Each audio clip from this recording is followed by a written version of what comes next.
Okay, here we are outside of, I believe, Lubbock, Texas.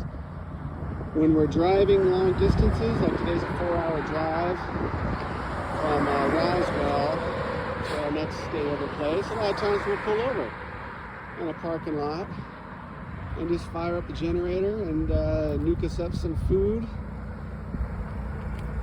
So that's what we're doing. We're just pulled over here in Lubbock, Texas. I believe it's the name of this place.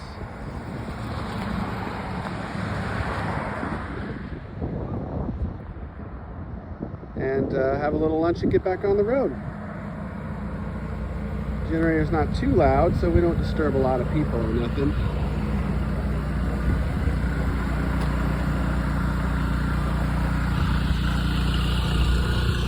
And the generator allows us to use the microwave and the plugs.